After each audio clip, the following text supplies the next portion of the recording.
How's everyone doing tonight?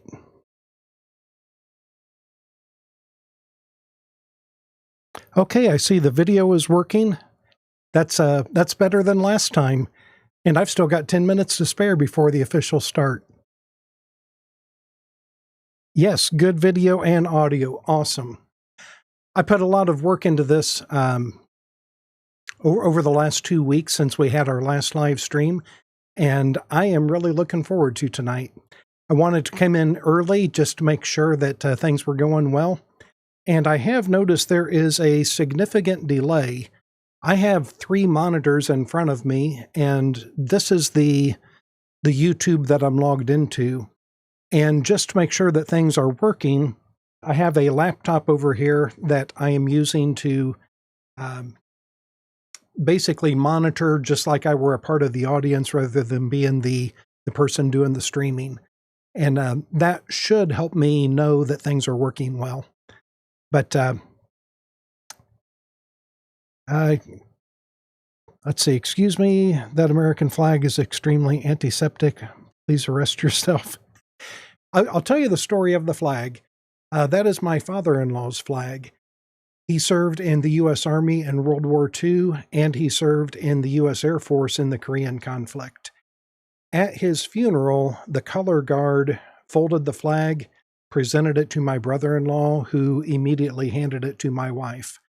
And we went out and we bought a box to put it in, the display box to put it in a position of honor in our home. And I had not thought about it because I have not looked at that many other flags that are boxed. But that is the way that it was handed to us by the color guard. I have a very good friend who's a veteran who brought this to my attention just about 3 days ago. We were joking because I said I get comments from time to time of people who think that I'm an AI, and he laughed and he said, if you were an AI, the flag would be folded properly. And so anyway, I am going to take the flag to him this week. He wasn't able to make it on campus today, but I'm going to take the flag to him. We are going to unfold it and refold it properly, but it has been sitting in that display case like that ever since the color guard handed it to us. Okay, so glad to see that the audio and video are working well. I was really kind of panicking last week because I had tested things on a Saturday night. I made a small change to my setup that I did not think was going to impact anything, but on Monday night, I came in so confident that things were going to work, and then it all fell apart, and I was panicking. So anyway, saw a note here. It says, "I hope you're doing well." I am doing really well. So I'm looking forward to getting into this. I don't mean to waste anyone's time here, but we're a few minutes early, and I want to start right at 7 o'clock for the sake of those who join us at 7. But thank you all for being here early. I am going to scoot back just a little bit, and I'm using OBS, and I have been practicing with OBS, so I'm going to be showing you some really cool stuff here in a moment.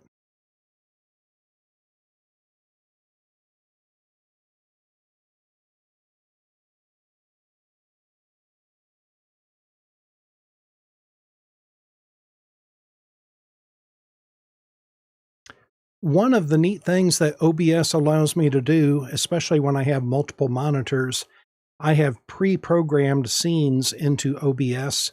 And so this is one scene. It is just called Camera A Cropped. And this is what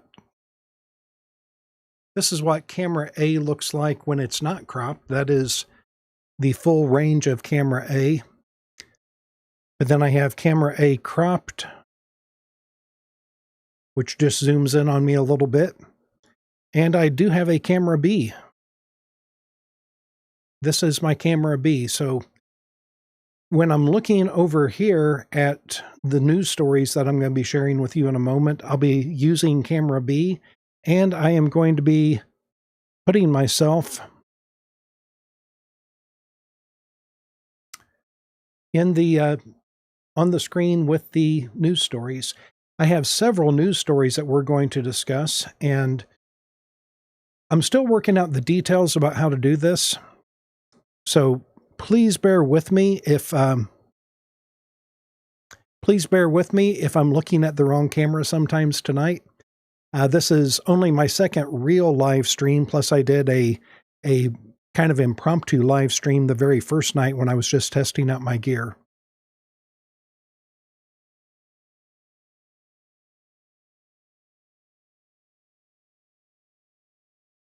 Okay, I just saw a warning pop up here that says my bit rate is lower than the recommended bit rate. Let me see what's going on with that.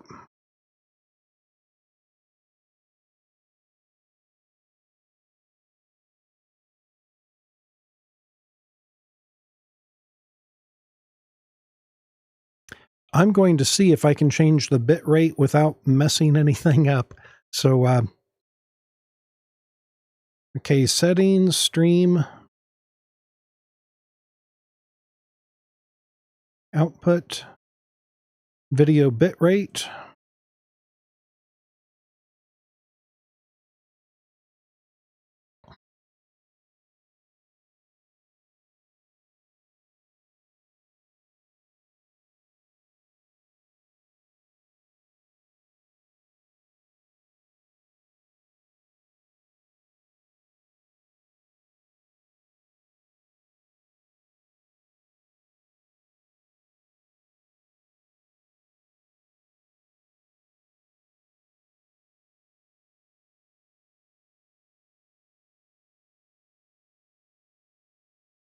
Okay, can someone let me know, is the video and audio still good?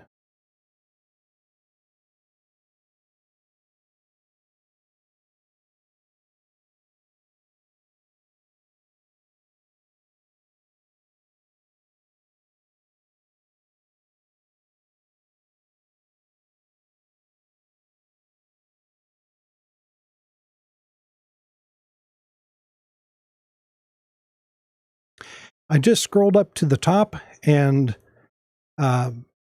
looking at some of the very early comments before I joined. Have a great day, everyone. And I see a whole bunch of flags here: Israeli flag, British flag, US, and Australia. I'll share with you the demographics of my audience. About 64% of my audience is in the United States. The second most viewed, or the second biggest segment of my audience is from the UK, followed by Canada, followed by Australia, followed by New Zealand. So basically British colonies that gained their independence, English-speaking. Beyond the first five countries, Germany, Spain, Poland, I have quite a few European members of the audience. So to everyone, welcome. I see the Israeli flag over here. Welcome. Are we actually going to be able to talk to you?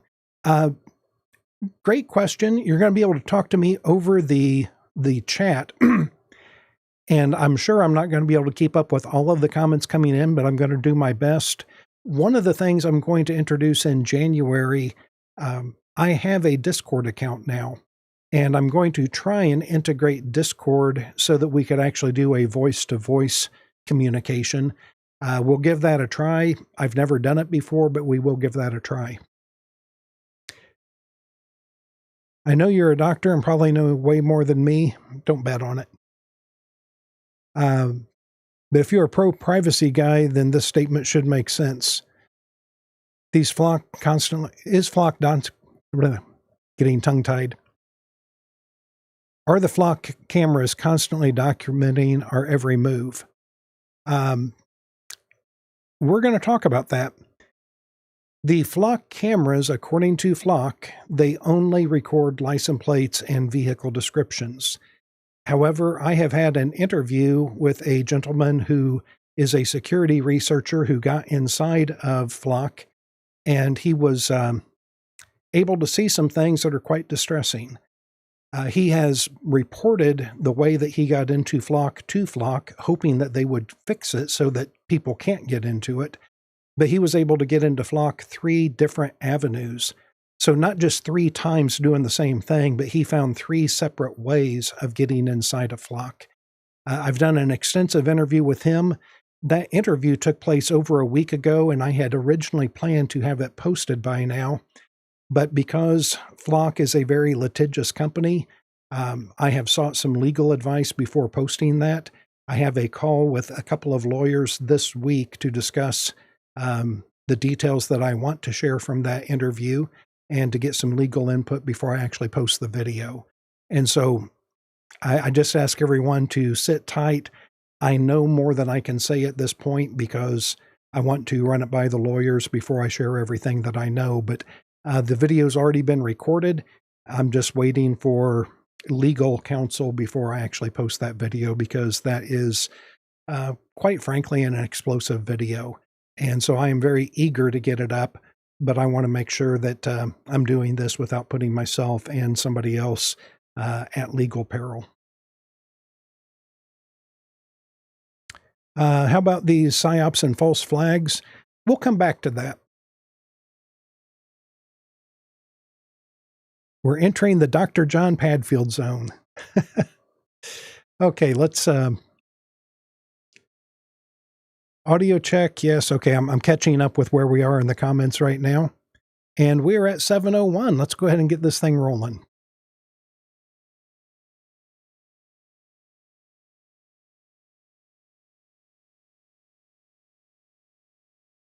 I saw the last comment that said, I read it wrong. That was not a question.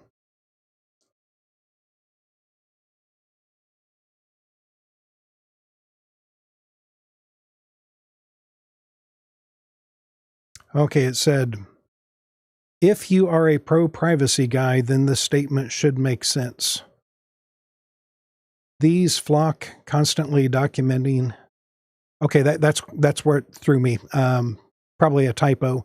These Flock constantly documenting our every move is proof of privacy. Okay, I don't think I quite follow that. Okay, we have 125 people watching. Thank you all for being here.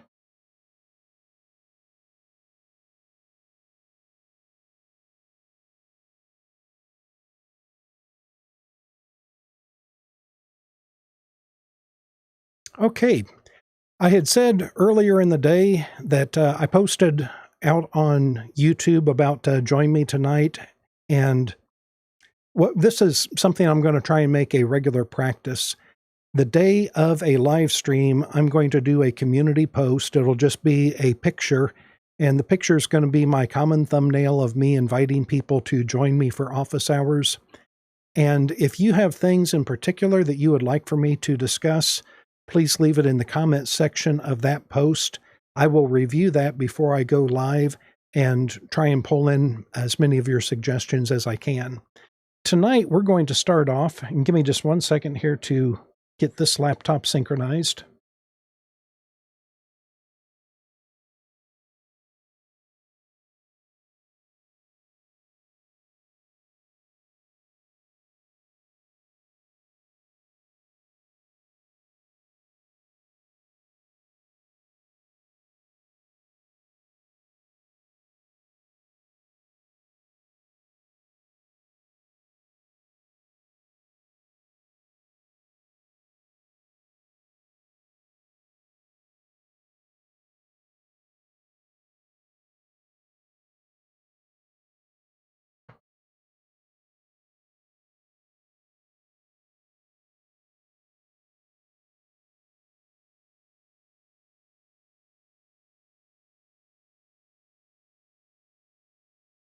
Okay. I had to scoot back from my monitor, so this is now going to let me read your comments without having to strain or scoot up closer to my other monitors. I'm going to go ahead and jump into the news mode.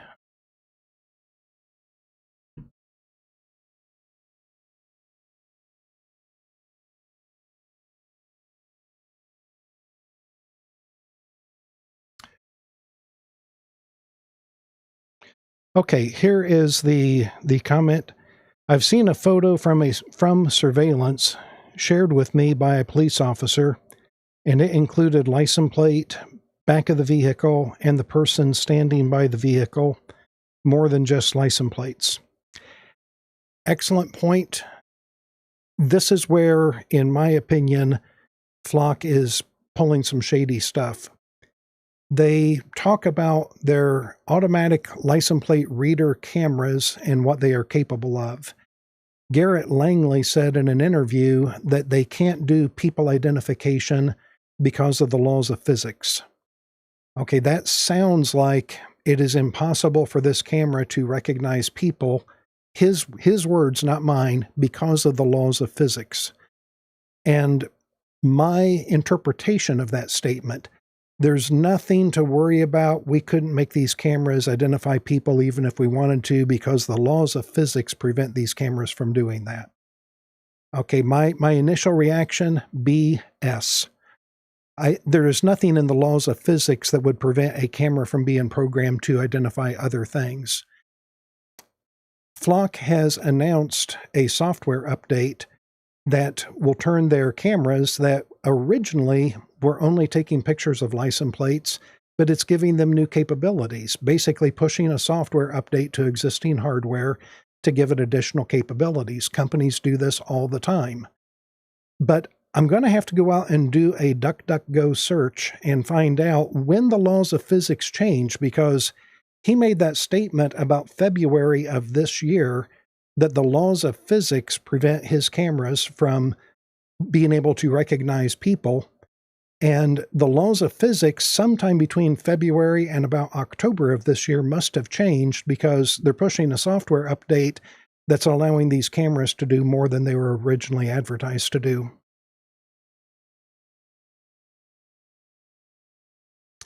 Oh, yes.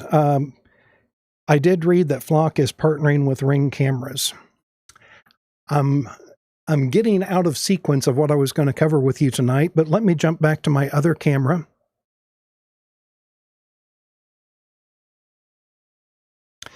And I'll show you a little preview of what I'm working on. This and this and this. Many years ago, I had a Ring camera.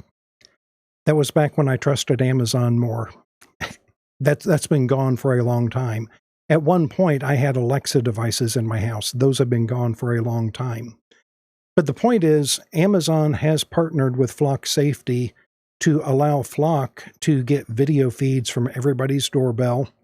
And so I am going to make a concerted effort to encourage anyone who is concerned about privacy, ditch the Ring doorbell. And so I am right now working on a video where I am comparing Eufy and Lorex and Reolink. These are cameras that are at the top of my list as far as the cameras that are most privacy oriented. There are many, many cameras on the market today, but these cameras, what makes them top tier in my mind is they all have local storage. There is no monthly fee. There is no cloud storage. These have local storage. I am a big believer in having cameras around my home. I have multiple cameras on the outside of my home monitoring the doors and windows, monitoring my yard. But what they all have in common is they are locally stored. They are not out in the cloud. They are not being used by Flock or anyone else. And so I'm going to go through looking at privacy policies, doing some real-world testing, but I am going to show you, here's how these cameras compare. Here's the ones that I recommend. And that video is going to be coming out probably within the next 2 weeks as I really start encouraging people, ditch the Ring doorbell and go to something more secure.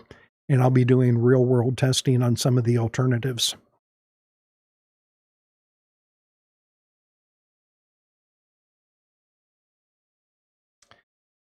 Okay. While we're on the subject of upcoming videos, I'll share 2 other things with you. Linus Tech Tips did a video on this. This is an ultrasonic jammer. And the purpose of this is If you and a friend are sitting at a coffee shop, you're sitting in a restaurant, you're having what you think is a private conversation. Somebody in the booth next to you could be wearing Meta Ray-Ban glasses that have microphones built in.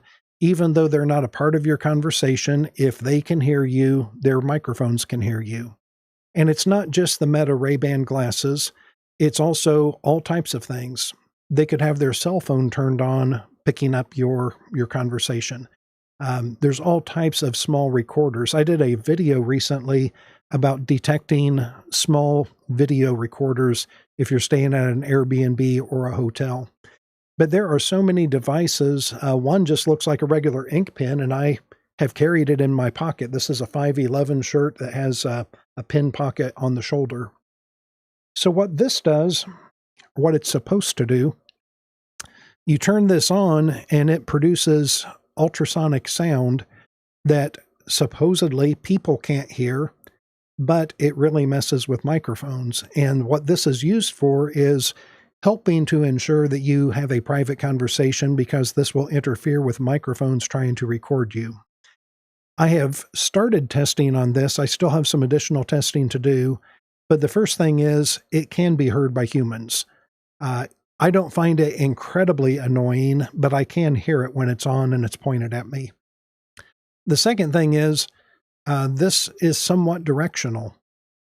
From my early testing, it will work if the microphone is in certain places, but if the microphone is off axis, this doesn't work as well. So I tried some additional things. This is also an ultrasonic transducer. This is made for repelling rodents. And this, I don't know if it repels rodents or not, but this is absolutely worthless for trying to protect a conversation. Again, I can hear it when it goes off, and it only goes off every once in a while. It's not constant sound. So even if it worked at jamming a microphone, you're only going to lose a couple of words every couple of sentences. So these are not good alternatives. I've got more testing to do, but here is the exciting thing. When that video drops, and it will probably be January before that video drops, I am working on my own hardware. My background is an electrical engineer, and I am working on my own hardware that will be much cheaper and hopefully much better performing than what this is. This particular device, the website that I bought it from said that this is $600. I got it on sale, quote unquote, on sale for $400. I'm very disappointed in its performance so far. But what I'm working on, and I'm working with a couple of other people, we're working on something that would be smaller, battery operated, and it would be a device that you could carry with you, a little bit bigger than a cell phone, but something that you could carry into a restaurant or coffee shop, lay it down, turn it on. We aren't finished with it yet, so I can't make any promises, but we are trying to make it so that it truly is where it can't be heard by humans, but it will interfere with microphones. And that's something that we're working on. What I plan to do when I drop the review of this device is having a link to a Kickstarter. And if enough people are interested in it, then we can take the design that I'm working on to a contract manufacturing house, get these devices made, and do it as a Kickstarter project. But that's just a preview of what's coming. The last thing I'll talk about as far as upcoming videos, a couple of months ago, I made a video comparing Rob Braxman's privacy phone and the Above privacy phone. Several people in the comments section asked me to review the Up phone, the unplugged phone. And I responded at that time, I thought about doing that, but I had decided not to do it because it's proprietary software. Both the Rob Braxman phone and the Above phone use Graphene OS, which is open source, and I feel much more comfortable recommending something that's open source compared to something that is proprietary software that potentially could be phoning home without me knowing about it. So about 2 weeks ago, I was contacted by UpPhone, and they asked me if I would be interested in doing a review of their phone. And I told them, yes, I had several subscribers who had asked me to review their phone. The two things that prevented me: number one, it is a $1,000 phone, and I just didn't have the budget for it. But number two, I told them my biggest concern was your proprietary software. And what they told me was that that's the way it used to be. Above recently switched to open source software. And I said, I absolutely want to review your phone. So I am always going to be honest with you. This is not going to be a sponsored video. They are not paying me a dime, but they did send me a free phone, and I'm going to review that, and I'm going to give you my honest assessment. I just got this yesterday, and so I have not had a chance to do anything with it yet, but that is another video to look for, and you're going to get my honest assessment because it is not a sponsored video in any way, but they did provide me with free product. Okay. I know a whole bunch of comments have come in that I have not kept up on. I am going to come back and look at those in a little bit.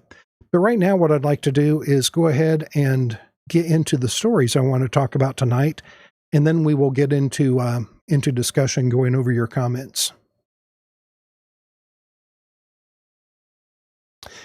So here is this story is one that's currently in the news. I got to remember to look at this camera now because now I'm on camera B.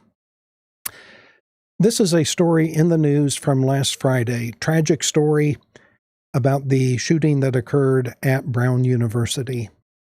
And I want to be very respectful of this.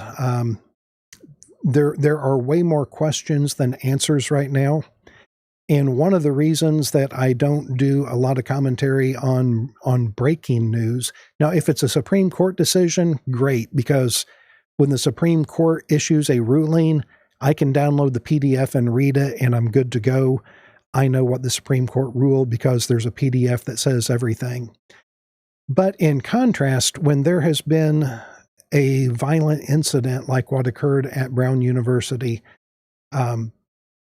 usually in that first 24, 48, 72 hours, there's a lot of bad information that comes out. Almost immediately, the FBI announced they had someone in custody, and then that person's let go because the FBI determines that person didn't do it. So I do not want to jump to conclusions about motive. It is my understanding as of the start of this live stream that this person is still on the loose. The person that they took into custody briefly, they released because they determined that person was not involved. But here's what I want to say about this incident. The Wall Street Journal reported, and this is a story from yesterday, police detain person of interest in Brown University shooting. And these are very serious incidents. I teach on a campus, and like I'm guessing nearly every other campus in the country, the campus where I teach is a gun-free zone, or as I refer to them, an unarmed victim zone. And it is against university policy for anyone, including faculty, to carry any type of defensive weapon. We do have armed security on campus, but other than security, by policy, no one is allowed to carry a firearm. And this goes through my mind because when you look at who is on campuses, you have a lot of people that are in their late teens, early 20s. Not that they're bad people by any means, but some are emotionally immature. Some are under incredible stress. And it creates an environment where things could go sideways. This article about Brown University, it says the latest incident on a list of deadly shootings on college campuses, and this article then proceeds to list all the incidents over recent years. Kentucky State University, Utah Valley, Florida State, and we're still in 2025. So as we go through here, there have been quite a few. And I am not in any way making light of this. Like I said, being a professor and being on campus, this is something that crosses my mind from time to time. But the last thing I'm going to say about this is to point out the absolute idiocy of anyone who says cameras prevent crime, like Garrett Langley. Garrett Langley, in an interview with Forbes magazine that you can find here on YouTube, he said his goal, Garrett Langley is the CEO of Flock Safety. He said his goal is to eliminate crime in the United States. Okay, that's a pretty bold assertion if you genuinely think that you can eliminate crime. And when the editor of Forbes asked him for a time frame, how long is this going to take? Garrett Langley said, give it 5 to 7 years. Okay, so between 2030 and 2032, crime will be eliminated in the United States, so we can start cutting police budgets because there's no need for police when there's no crimes being committed. Also, effective immediately, we can quit issuing bulletproof vests to police officers because they have a body camera, and if you have a camera, you're safe. Because according to Garrett Langley, cameras prevent crime. Not sure where he got that idea. But let's take a look at Brown University. This is a 2021 study. So we're talking 4 years ago. 4 years ago, Brown University had 816 surveillance cameras on campus. And that works out to 1 surveillance camera for every 9 undergrads. So if they would just put up a few more cameras, the shooting could have been prevented, according to Garrett Langley. Anyone that tells you cameras prevent crime, they absolutely don't know what they're talking about. Cameras may help to catch a criminal after the fact. Cameras may, in some limited circumstances, discourage crime. But for anyone to make the bold assertion that they are going to eliminate crime in the United States by putting up enough taxpayer-funded cameras, they're full of it. Enough on that story. Another suggestion from the post that I did today was somebody asked for an update on Apple Intelligence and Siri. And I did go out and take a look at this. This is from Mac Rumors. Excuse me, this one is from Apple. And so as you would expect, Apple's going to put a positive spin on things. Apple says that the new Apple Intelligence features are available today, and this is a couple of days old. No, actually a couple of months. This came out September 15. Apple announced over a year ago, when the Apple 16 came out, that it was built for Apple Intelligence, and Apple is being sued because they really hyped Apple Intelligence at the announcement. They gave demos, and there was one demo in particular that Apple has since taken off the internet. The commercial showed a girl. She looks like she's a high school student. She's in the hallway of a class, or in the hallway of a school, and she sees a young man approaching her, and she's all excited. She knows that she's met him before, but she can't remember his name. So she kind of ducks out of sight. She pulls out the phone and she says, "Hey Siri, who is that guy I met at?" And then she gave, details of some party she was at a couple of months earlier. And in the video, Siri does context analysis. It looks at where she has been. It looks at who she was with. And Siri finds in some notes or in some text messages this guy's name, and Siri tells her the guy's name just as the guy is approaching her, and she turns around and says, "Hi, Brad." That was the commercial that Apple made. Apple has since taken it down because Siri is not capable of doing that to this day, and that commercial was a year and a half ago. So Apple announced a whole lot of things coming with Apple Intelligence. They have slowly been rolling out some of the things that they promised, but there's a whole lot of things that they advertise that to this day are not available. And so somebody had asked about this. And so Apple, September 15th, announced that new features are available today in an update of iOS. And probably one of the more disturbing things to privacy-minded people is the story out of Mac Rumors. New version of Siri to, quote, lean on Google Gemini. And what many people take this to mean is Apple has really, really struggled with Siri and with Apple Intelligence to the point that they are looking at doing some outsourcing. Rather than developing something all by themselves, can they borrow somebody else's AI and integrate it into iPhone? And the story is that they have had discussions with Google and they're going to be integrating Gemini into Siri. Now, just to be completely clear, Apple has already done this with ChatGPT. It is an option that you can turn on or off. But if you ask Siri certain questions, Siri will come back and respond, do you want me to ask ChatGPT? And if you are comfortable using Siri and you're comfortable using ChatGPT, it works. But it looks like here in the future, I do not know if Apple is going to drop ChatGPT support and go only with Google Gemini, or if you're going to have your option of using either. But again, for privacy-minded people, the connection with Google is concerning. And then this is the last story on the subject. This is from Bloomberg. Apple targets spring of 2026 for the release of delayed Siri AI upgrade. So it's something that they have been putting a lot of work into. They may be outsourcing some of that intelligence to Google, but we're looking at spring of 26 because it did not come about in 24 when it was originally slated.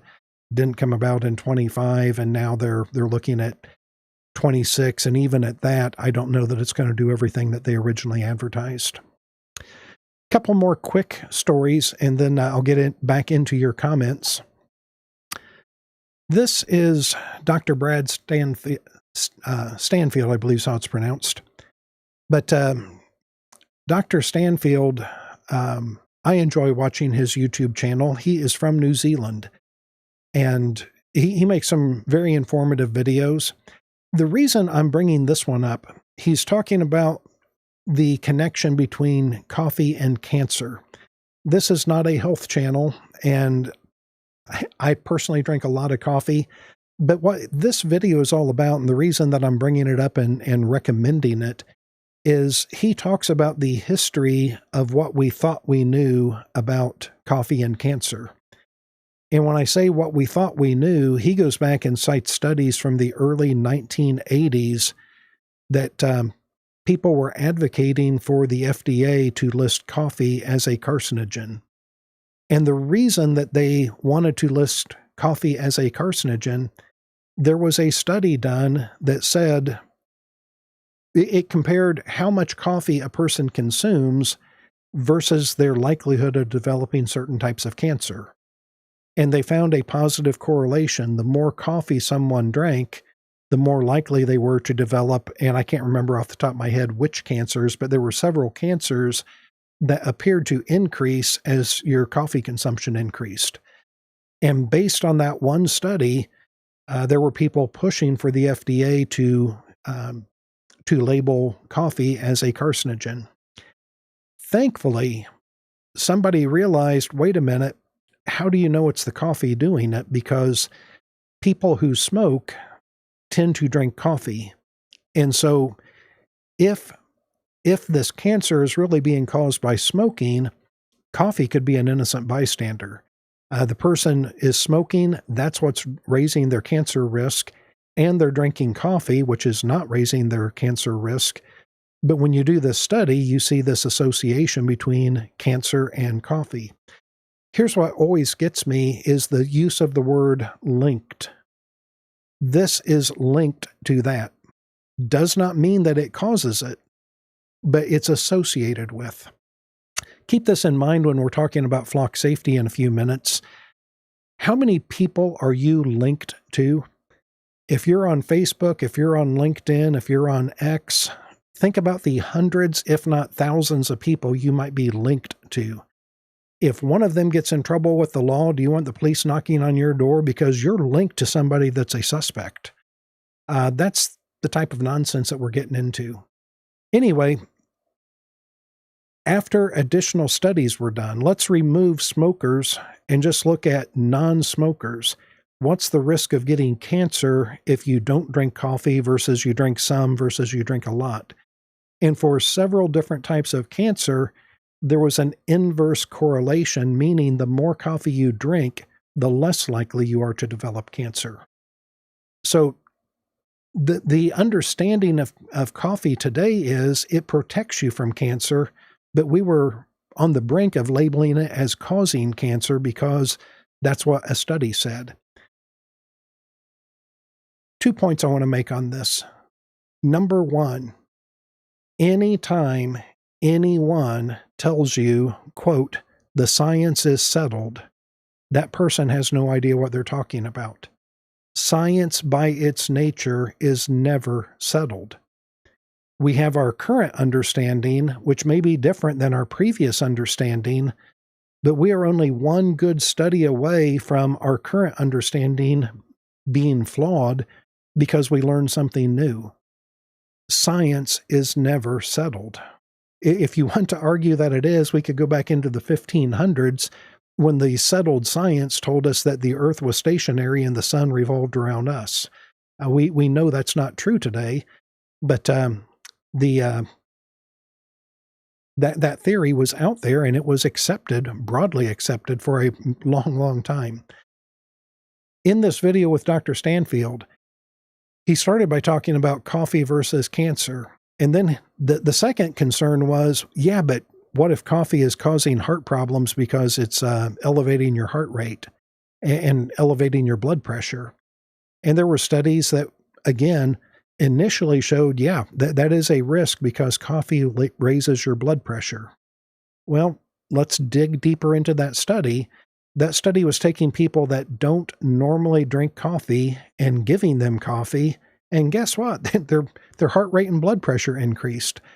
But for people that regularly drink coffee, over time, it appears now that coffee actually lowers your blood pressure. And so again, I'm just sharing this because this video about coffee and cancer is a really informative video about why you never trust anyone who says the science is settled about anything.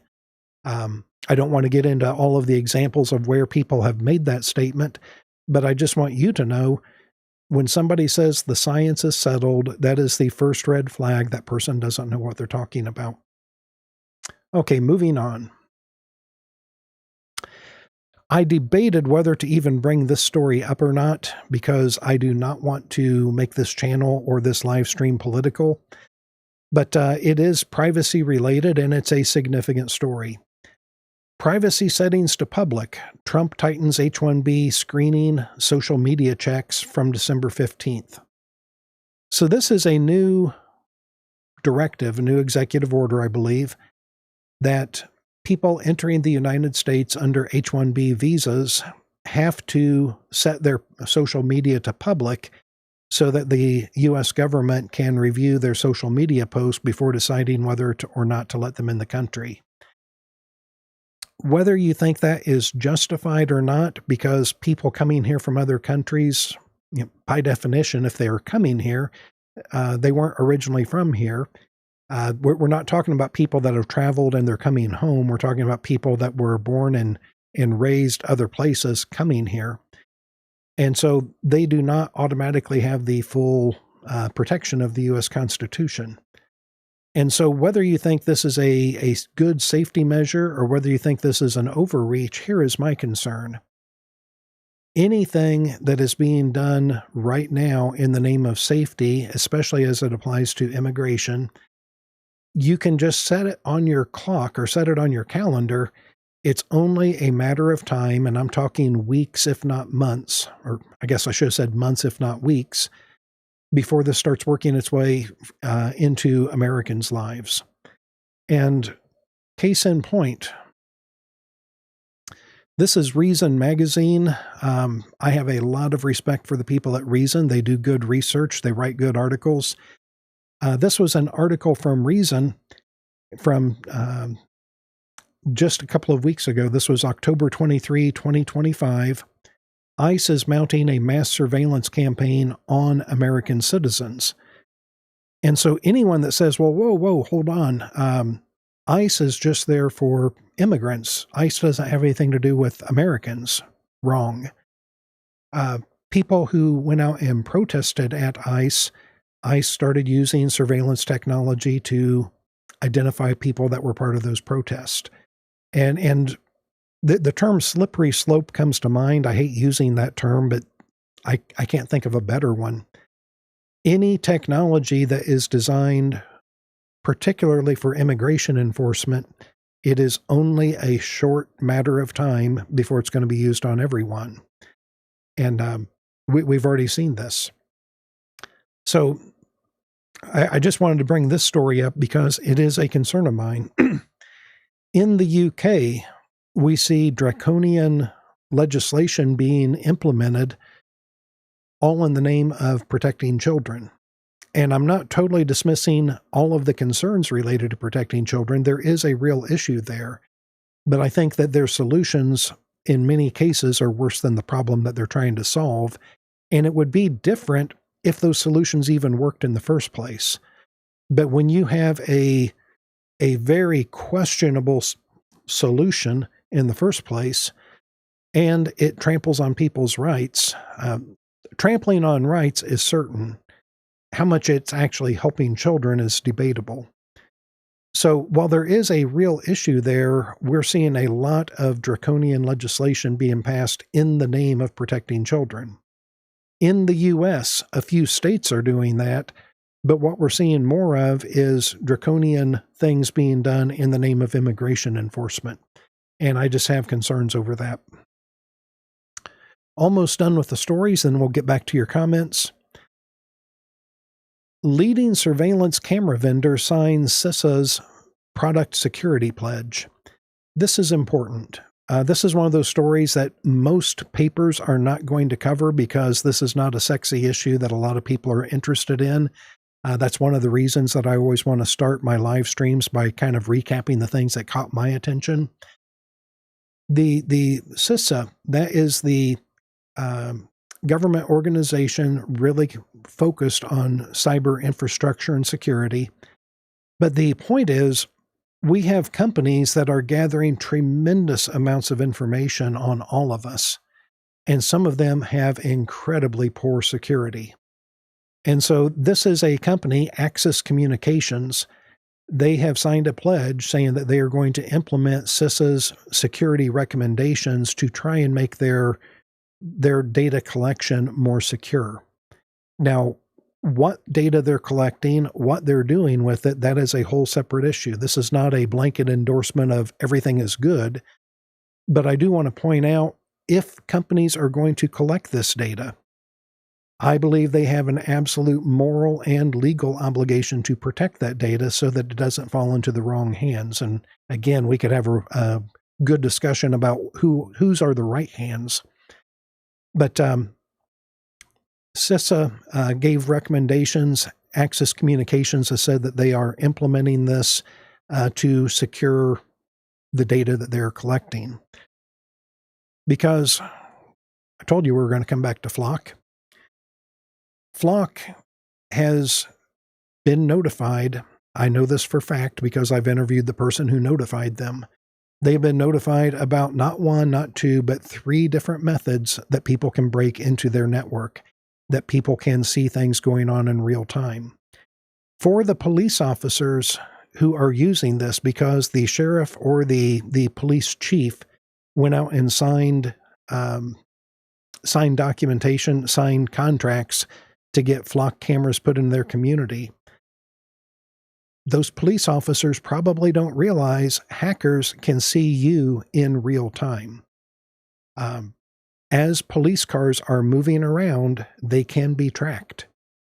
And you don't have to have a live video of the driver's face, but the police car itself can be tracked in real time through flaws in Flock's network.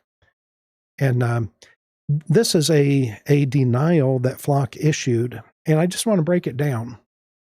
404 Media accused Flock of sucking up data from the dark web, from data breaches, and integrating that data into Flock Nova and making it available for law enforcement.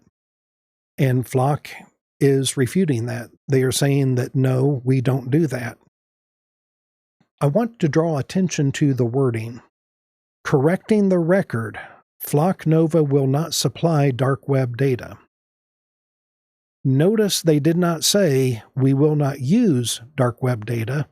They said we will not supply dark web data. They didn't say we won't scrape dark web data, that we won't suck it into our network for our AI to use. They're just saying we won't pass it on. And then let's read a little bit more. And this is the Flock Safety website. We are on Flock's website right now. This is what Flock says. Earlier this month, an article was published that claimed Flock Safety, through our Flock Nova tool, is supplying data obtained from data breaches, also known as the dark web data, to law enforcement agencies for the purpose of helping solve crime. Unfortunately, this article used dubious sources, rumors, early product discussions, and private internal company discussions held in the name of transparency. Time out. Flock is admitting that these stories came from dubious sources, such as early product discussions, meaning they're admitting that Flock was talking about doing this. Internal company discussions held in the name of transparency. Flock was absolutely, by their own admission, they were talking about doing this. Now, whether they carried through with it or not, that's a different matter. But then they go on to talk about their product development process and how they do vetting and get lawyers involved in things. But nowhere in this page does it say we didn't go out and scrape all that data from the data breaches. Nowhere does it say we don't use the data that we took from the data breaches. They just say that we're not passing it on to law enforcement. It's important to look at, especially when it's a denial. It's important to look at what people actually deny versus what they kind of hope you'll read into it. We're not passing that data on to people. And I want to point out what is on the dark web from data breaches, that is stolen data. Somebody breaks into a company, they steal data, they post it on the dark web, that is stolen property. If a company like Flock then goes out and accesses that, in my opinion, I want to be real careful of my wording here, in my opinion, when somebody steals data, puts it on the dark web, and then a company comes along and takes and uses that data, you are in possession of stolen property. In my opinion, that ought to be prosecuted. And again, Flock does not deny accessing the data. They do not deny using the data. They're just correcting the record that we're not sharing that data with law enforcement. Okay. U.S. lawmakers call for FTC to probe Flock Safety over data security concerns. This goes back to Josh Michael, the gentleman that I mentioned that I've done an interview with already, who has broken into Flock 3 different ways, and each time notified Flock, here is how I broke in, here is what you need to fix so that other people don't break in. The information that was obtained has been shared with people in Congress and lawmakers, one being Senator Ron Wyden from Oregon. When I talk about a politician, especially if I'm praising a politician, I want to draw attention. I'm praising a particular action. I am not endorsing parties. I'm not endorsing people. Senator Ron Wyden, he has done a lot of things I agree with. He's done a lot of things I disagree with. My discussion about Ron Wyden and other members of the House and Senate is really constrained to what they're doing on privacy. Ron Wyden is one of the most pro-privacy people in Washington, D.C. So Senator Wyden and a congressman, and I am not going to attempt to pronounce his name because I'm probably going to butcher it, and that's the last thing I want to do. But they sent a letter to the FTC asking them to investigate Flock Safety because Flock is collecting all of this information, billions, this is from their website, billions of license plate scans per month, and they are taking that information and putting it into a database. There is a story about, I think it's on this last article. There is a story about passwords to get into Flock Safety being on the dark web. And Josh Michael, who broke into Flock on 3 occasions, he did not use passwords purchased off of the dark web.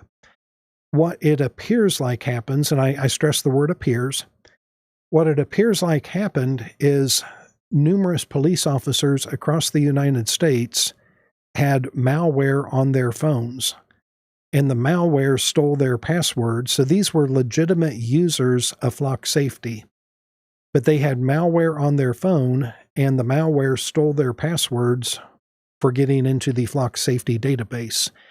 And then the people who used malware to steal that data put it for sale on the dark web. And I want to highlight just how dangerous this is. The data has been collected. You can't hardly drive anywhere in the United States anymore without passing one of 80,000 plus Flock cameras and getting your license plate recorded. I get my license plate recorded multiple times per day because the city where I live has gone hog wild, putting up Flock cameras all over the place.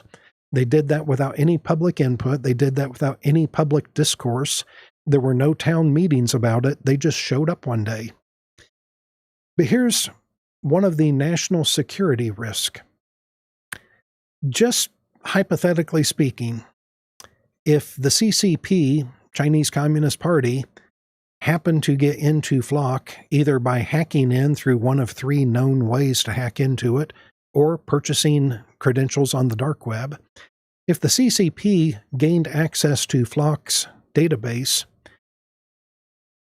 do you think they might know the license plate numbers of the members of SEAL Team 6 or any other SEAL team or Delta Force? Or the point is, there's a very good chance other governments are aware of the names of people that are in our special forces. They probably know where they live, they probably know what they drive, and they probably know the license plate number. So now, assuming they have that information, which is very realistic, I would just about bet money on it that there are foreign governments that know exactly who our SEAL team members are and what they drive. Imagine they're monitoring through access to Flock Safety, and as of 48 hours ago, none of the vehicles driven by members of SEAL Team 6 have been seen on the road for 48 hours.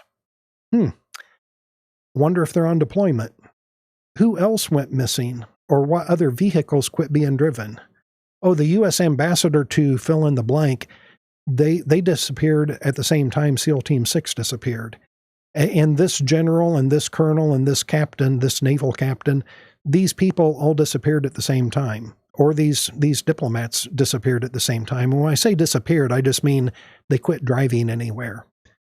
Are they hunkered down in a briefing room somewhere or an operations center? But the biggest red flag would be if a whole bunch of SEALs quit driving at the same time. That would be a pretty good indicator that they're on deployment. The point is, if you are a private company and you are collecting billions with a B of license plate scans per month, you have a moral and a legal obligation to keep that information safe. And when a security researcher reaches out to you to say, I broke into your system, here's what you need to fix to make sure it doesn't happen again, number one, you ought to thank that person. And number two, you ought to get your butt in gear and fix it. And there are reasons to believe that the avenues that have been found for getting into Flock have not been addressed in a prompt manner. Again, I'm watching my words closely because I need to talk to some lawyers before I publish a video that's going to go into way more detail. So anyway, those are the stories I wanted to share with you. And now I'm going to switch back to my other camera and we're just going to have a discussion. It's 7:49, so I took a little bit longer than I planned here, but I also gave you some previews about upcoming videos.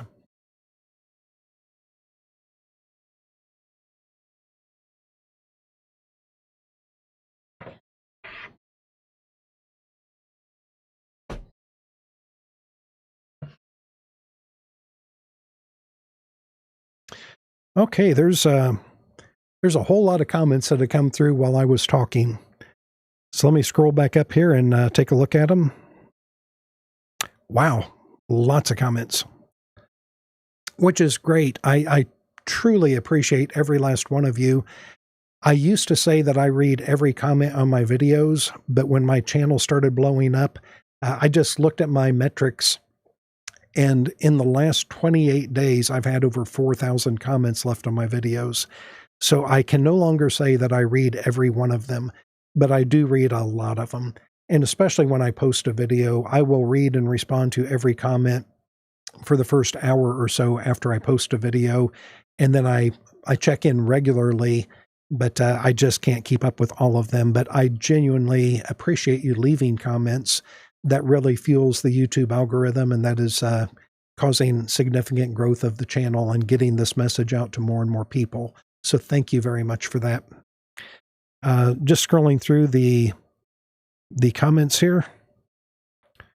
A super chat from Mr. Bob. Thank you for that. He just said, "Thank you, John."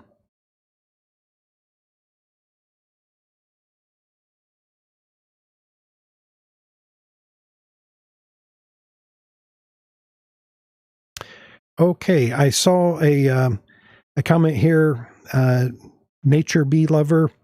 Dr. Padfield, if you meant to share each story on screen, the screen is still on police detained person of interest.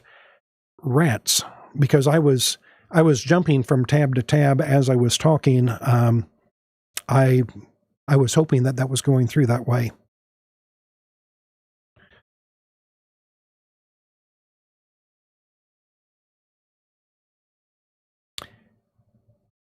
How would a government agency be moral? Legitimate question. I think it starts with the people that we're putting in office and then the people that they are appointing to head government agencies. I will share this. I have shared this one-on-one with a couple of people. I have not shared this across YouTube. My 2 terms in the Indiana House, my second term was cut short. And I was elected in 1994, was re-elected in 1996. While I was serving in the Indiana General Assembly in 1996, I was working for General Motors. I had to take a leave of absence from GM to go serve in the Indiana legislature. I was an engineer at GM, making a decent salary. When I went to serve in the legislature in 1996, this would have been 1997. I was re-elected in 96, so this would have been during 1997. The salary for Indiana legislators, whether you were in the House or the Senate, the salary was $11,600 a year. Now, it's a part-time legislature. We would meet for 2.5 months. On odd years, we would meet for 4 months on even years, or I may have that backwards. On non-election years, we met for 4 months. I guess that would be the odd year. And then on the even years, we met for 2.5 months. The reason I'm sharing this, I was making $11,600 as a legislator, taking a leave of absence from a job that paid more, working for General Motors. During my 1997 session, I was notified that I had been downsized at GM. I worked for a GM component division, Delco Electronics, and they started cutting headcount while I was on leave of absence, and I got a registered letter in the mail telling me I didn't have a job to come back to when my session was over. So that's pretty devastating. I got that letter in April, right after my daughter was born in January. So I'm married. My wife is a stay-at-home mom. I have a 3-month-old baby, and I've just lost the better paying job because I was on leave of absence at the wrong time. I'm stuck. And so first thing I do is I start sending out resumes to other companies in my district. And I'm not hearing anything back. I sent out probably 30 or 40 resumes to companies that hire electrical engineers, and I did not get a single response. And so I broadened the search. And when I broadened the search, I made a change to my resume. The first resume that I sent out, in addition to listing my education and my work experience, I also mentioned that I was a state representative. Not one single response to any of those resumes. But I had already saturated all of the businesses in the district. So I sent out another batch of resumes that were well outside of my district, but I removed the fact that I had that I was a member of the Indiana House. Within 48 hours of sending them out, I had 2 interviews scheduled. Both were far enough away I could not commute, meaning I could not stay living in the district. I was going to have to relocate. I ended up taking the job in Columbus, Indiana, working for Cummins. And so I ended up moving. The reason I share this, at that point, 3-month-old baby at home, married, stay-at-home wife, losing my engineering job because of downsizing while I was on leave of absence. I was approached and I was offered a sweetheart deal, so to speak. I was told, or I was asked, have you ever thought about changing industries? You know, my education is being an engineer. My work experience is being an engineer. And I was basically told, if you're interested in switching industries to something totally unrelated to what I do, that there's a job for me. And I kind of looked like, are you serious? And I said, I have no experience in that. That is a job that is very foreign to me. I don't know what I could contribute in that job. And I was basically told, don't worry about it. I've got connections. You can have the job. You'll have an office. You'll have a title. And basically, you'll have free reign to go do whatever you want to do. You need to go campaign. You need to go to committee meetings, whatever. It was basically a ghost job I was being offered. It offended me. I spent years working my butt off in college to get my engineering degree. I am a very good engineer. And I know this person thought that they were doing the right thing because they did not want to see me leave the legislature. And if I move out of the district, I need to resign. They didn't want to see me leave, but they are in essence offering me a ghost job. This job would pay very nicely. You wouldn't have to leave the district. You can keep campaigning. You can stay serving in office. You can get reelected. Things are good. And what I realized, that comes with strings. Because when that company has legislation coming up, I'm going to owe them. And there will be strings that will be pulled. And I refuse to wear strings. And so I told them I was not interested. I ended up taking a job well outside of my district, 2 hours outside of my district. I ended up having to resign my very hard-fought seat that I had won to move and take a job that would pay the bills, because $11,600 is not enough to raise a family in 1997.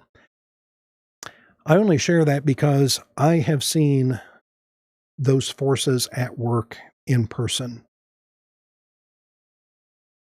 It would have been so easy to accept that job.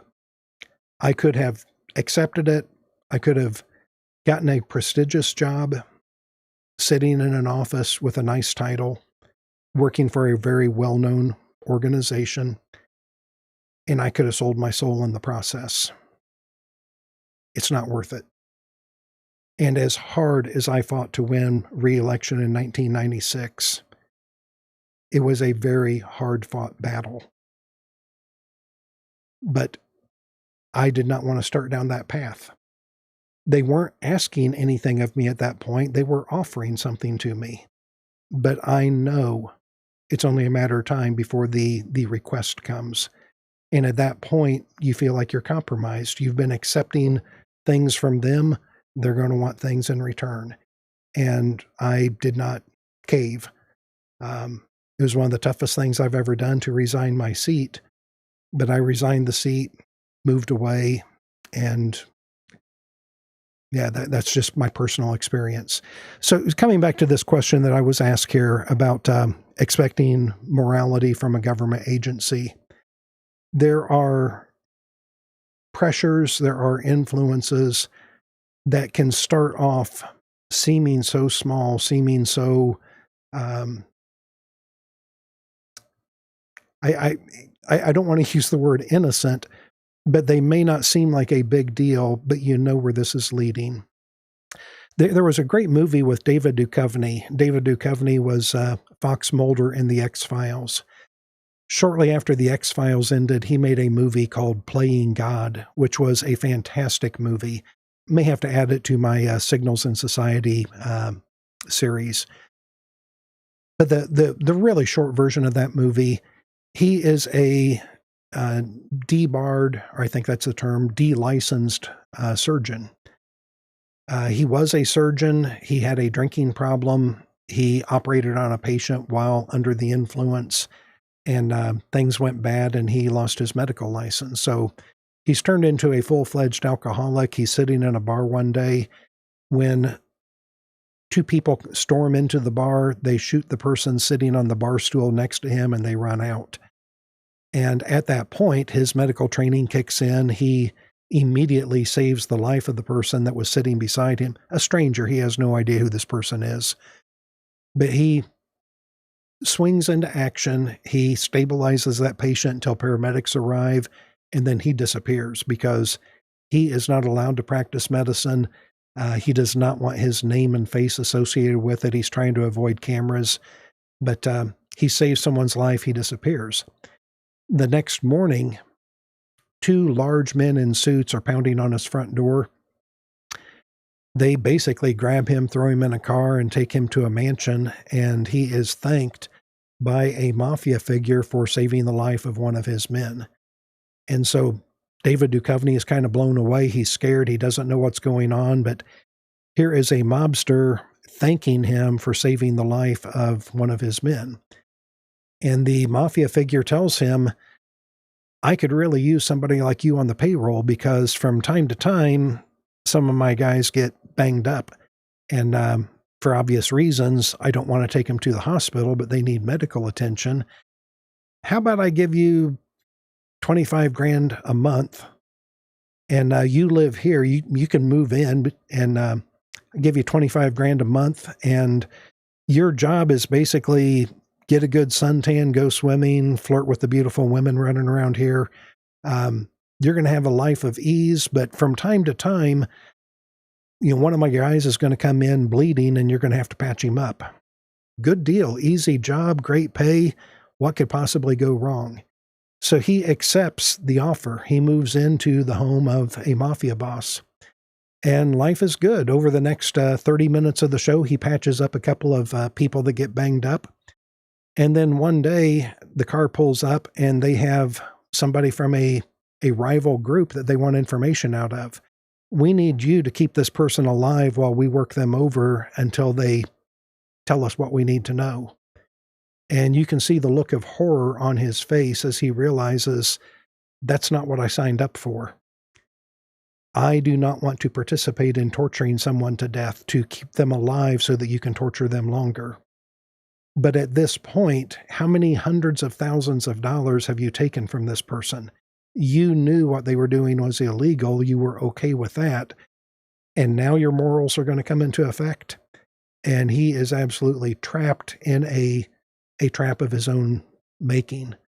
So I just share that because so many of these things start small. They seem innocent, but I know where they lead. And coming back to your question about how do we expect morality out of government, that's what we do. We have to have better people in elected office who are appointing better people to lead agencies.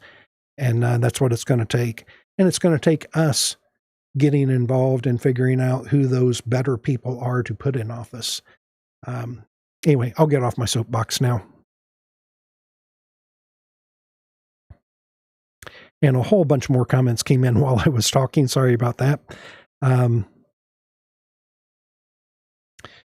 Your car is likely emitting an identifying signal regardless of whether or not your license plate is visible, so it's a moot point. I'm not sure about that. I'm not saying you're wrong. I just don't know. I have not seen anything about the vehicles emitting that data, but I know that most cars today do have a SIM card in them, which means that your cell towers are going to be able to triangulate and figure out where they are. I see a Buenos Aires, Argentina. Thank you.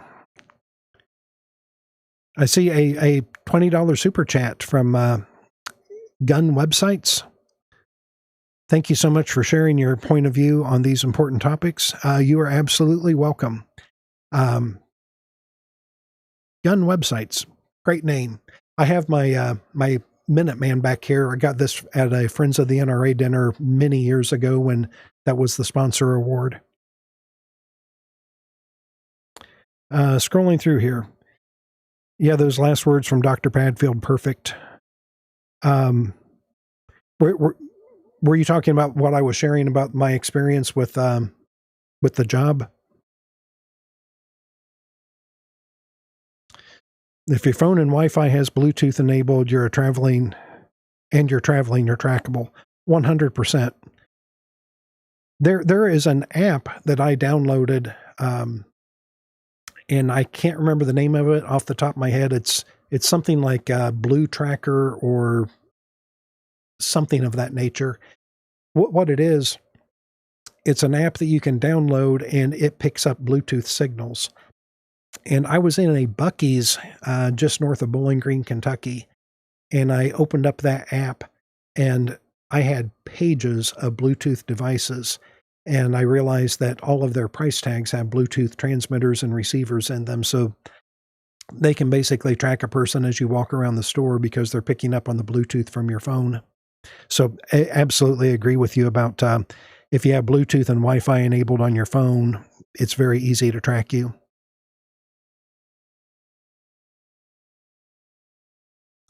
Gunbroker is your go-to. Worried about the phone, just get a Faraday bag. Video on this channel. I'm so glad that you mentioned that. Hang on one second. I'm going to step off camera for just a second. I will be right back.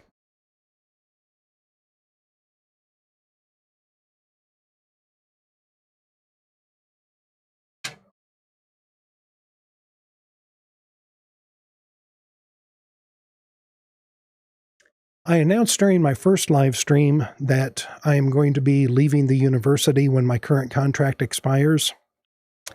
And I have so many videos I want to share with you, but I want to show you what else I'm working on besides the things that I've already shown you at the beginning of this live stream. These are dummy iPhones.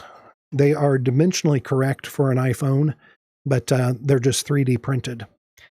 And the reason that I had a friend of mine make these for me, Faraday bags are great. I did a video a while back, it's probably been 6 months ago, and I do have a follow-up video planned. Faraday bags are great because your cell phone is never completely off. I knew that, but I saw it firsthand a couple of weeks ago when I was in Louisville, Kentucky doing a Brush Fires of Freedom tour.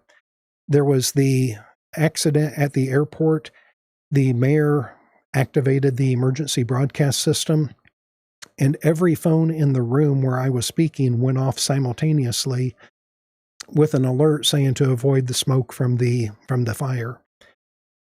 A couple of those phones were turned off, but they still started beeping and they still lit up with an emergency broadcast message. I just share that because I knew phones are never completely off, even when you turn them off.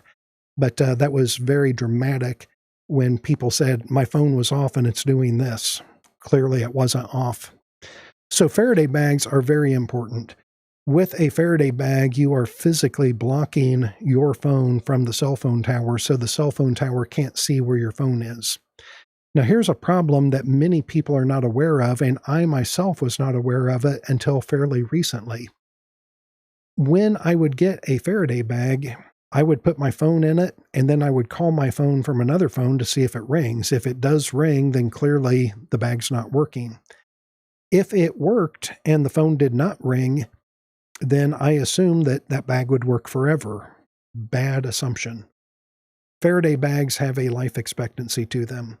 And I believe what's going on, there is a conductive layer inside of the bag. And when you roll it and then unroll it, roll it, unroll it, over time, that conductive surface starts to get cracks in it. And once it starts to get cracks in it, then you're going to get signal coming through. And so I believe some bags are going to be more robust. Some are going to last longer than others. But this is something that may take 6 months or a year before the bag fails. And so what I'm doing, I have brand new bags from multiple Faraday bag companies. Silent is one of them. Mission Darkness is one of them. I've got a couple of others. These are bags that I know work because I've already tested them to know that the bag itself works. Well, I have brand new bags.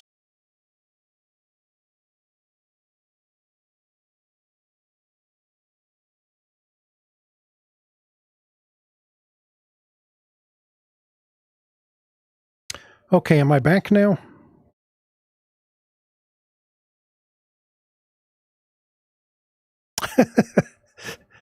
I see a comment that says you're not allowed to talk about Faraday bags. That's kind of what it feels like.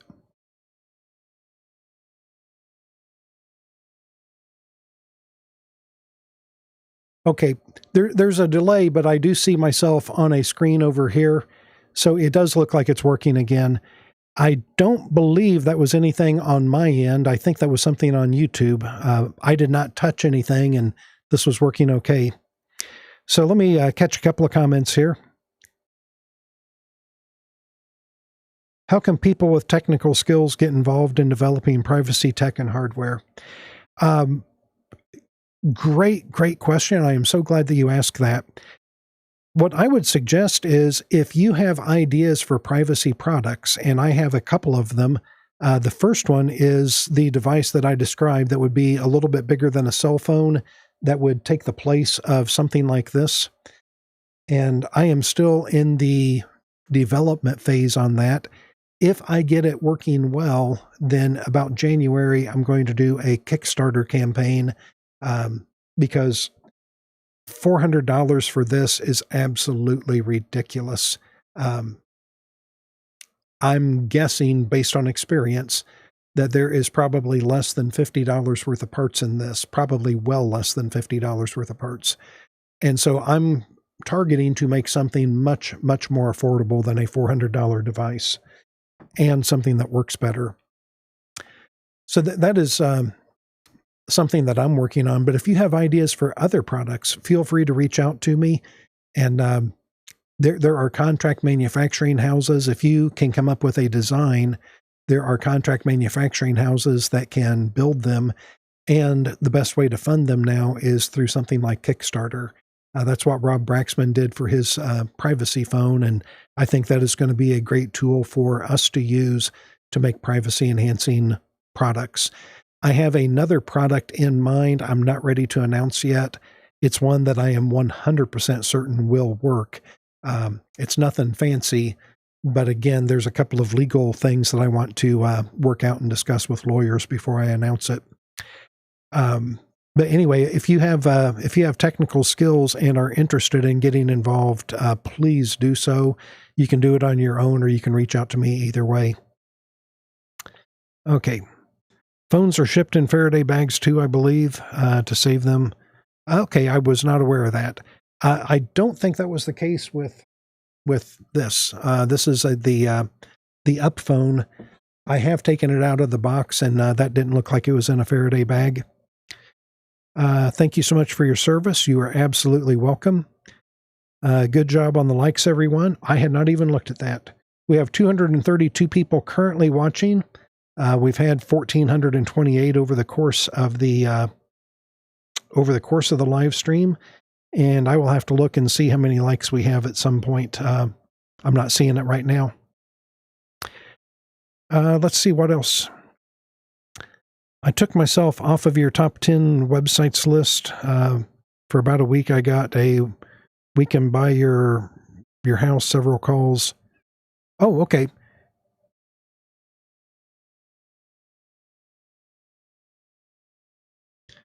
I took myself off of your top 10 websites list. For about a week, I got "we can buy your house" calls several times a day. After that, no spam and emails. Fantastic. You made my day. Um, there are services, and I do use a service myself, but I wanted to share that information because you don't have to use a service. It all comes down to, would you rather spend some money or spend some time? And in my particular case, I would rather spend the money because my time is really, really limited, working a full-time job and trying to get business reform growing so that this can be my full-time job when I leave the university. As long as flock cameras are used, there's no security in America. I would have to agree with that. Talk about my upcoming tour dates. Thank you for that reminder. Somebody said 194 likes. Fantastic. Thank you. That's a huge percentage. Talk about my upcoming tour dates. My first Brushfires of Freedom tour is January 2nd, and that is going to be just west of Milwaukee, Wisconsin, in Burnsy's Bar and Grill.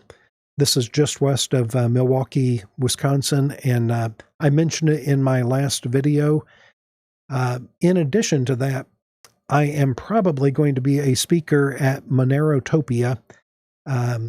Monero is a privacy coin. It is crypto, and I am not pushing crypto on anyone. I personally have bought some, really just as an experiment. This is not like retirement funds or anything. I just bought a small amount because I wanted to see what is the process like, and I also wanted to see how can I use it. So I consider it more of a test, not an investment. So you are never, ever going to get investment advice from me, other than I do encourage people to invest in precious metals, gold, silver, brass, and lead. But I am probably going to be a speaker at Monerotopia down in Mexico City in February. Also, there is a good chance that I am going to be speaking in Fort Lauderdale sometime in February. Dates are still TBD. In March, I do have a tour in the planning stage right now. Tentatively, I'm going to be in Lexington, Kentucky, then Knoxville, then Chattanooga, then Atlanta, Auburn, and Huntsville. So going to swing down through Kentucky, Tennessee, Georgia, and Alabama. That's going to be over my spring break, and that's in mid-March. This summer, I'm going out west, and I'm going to be out there for a couple of weeks, traveling all up and down the West Coast, and some things that are not exactly on the coast, like Phoenix. So please go out to brushfirestour.com. You can sign up for updates.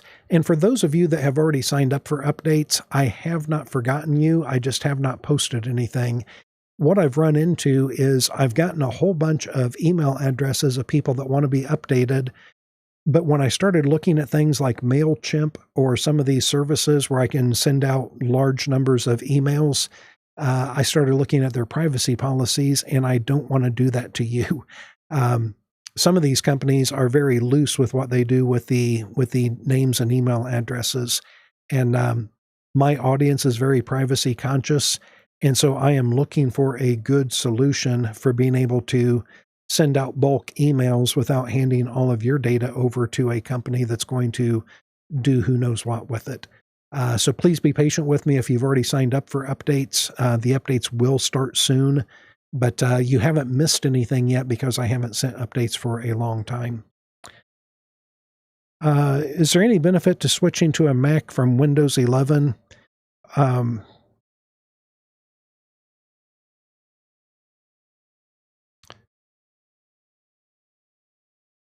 Rats. I was starting to scroll and my computer jumped. There was a question about, is there any advantage switching to a Mac from Windows 11? You're going to get different opinions from different people. I will share with you my perspective on this. Apple, I know, collects information on their users. You have to have an Apple ID to use an iPhone. You have to have an Apple ID to use your Mac. And Apple is collecting information. The reason that I still prefer Apple over Windows, and people can debate me on this. Lots of people have other views. But when you're dealing with Apple, they are collecting the information, but it appears to me that they are more cautious with that data. They're not out selling the data. They are using it for their own purposes, like product improvement. They will market to you. But to the best of my knowledge, they are not doing near as many shady things with your data as what some of their competitors are. Windows 11, in my opinion, is an absolute privacy nightmare. And what we're talking about is how bad is the data collection. I used to carpool to work years and years ago with a good friend of mine who was a test engineer. And he had an expression I will never, ever forget. He referred to some of the decisions he was forced to make as, quote, trying to pick up a turd by the clean end. And sometimes that is a very appropriate description. Pick up the turd by the clean end. Is Apple really, really privacy? Is it the ultimate in privacy? Absolutely not. Is it better than Windows? In my opinion, night and day difference. Yes, it is. So notice I say better. I don't say perfect. It's better. And so I am in the Apple ecosystem. From my computer to my watch to my phone, I'm in the Apple ecosystem. With that said, I am exploring alternatives. I am going to have to carry 2 phones for privacy because there are apps that I have to have on my phone for the university that I do not want to put on a privacy phone. And because of that, I'm going to keep a phone that's in the Apple ecosystem because that is the number that so many people have. I could transfer the number, but I'm going to have that for general purposes. But I'm going to have a privacy phone that only my immediate family has the number. So when I want to get away from it all, go out mountain biking or something, I can leave the Apple phone somewhere else, take my privacy phone with me, and then if I get a call, I know it's important because there's only going to be a very limited number of people with access to that. Somebody asked about brass and lead. That's kind of a flippant comment. Preparing for the worst, brass and lead, that's your main ingredients for bullets. Not advocating violence in any way, but I half jokingly say that the precious metals are brass and lead, silver and gold. Somebody mentioned copper. Yep, that too. Talk about denial. Oh, it just jumped again. Don't know why it's doing that. Mr. Gohan, thank you for the super chat. I'm going to a flock hearing tomorrow. Oh, fantastic. I saw a comment come up here a minute ago, and I really hate that on my computer these comments are jumping because it's hard to go back and find the one that I was looking at. Somebody asked a question if I had connected with Louis Rossmann yet. I have reached out to Louis Rossmann. I have not heard back from him. I'm going to reach out to him again because he is a real leader in this space. He has a bigger audience. He has a lot of influence. And I know that he has passion on this topic. So I am going to reach out to him again. I have reached out to several other people in the privacy niche on YouTube, and I have only heard back from one of them, unfortunately. I've reached out to a number of others, names I'm sure you would recognize, but I don't want to put them on the spot. But I have been disappointed that as many people as I've reached out to, I have only heard back from one. Welcome, brother class. Dr. Padfield's loud and clear.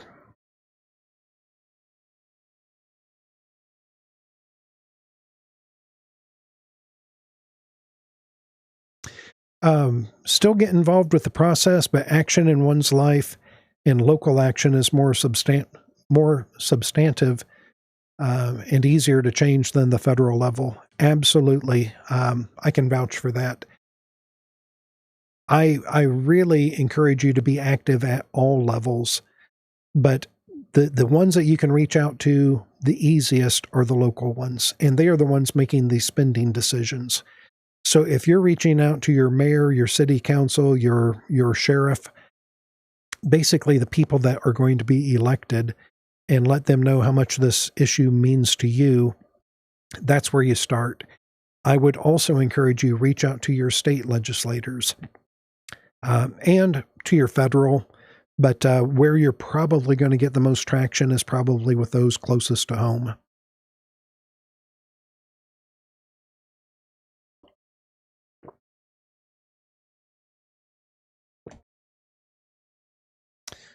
Got my business reform coffee mugs.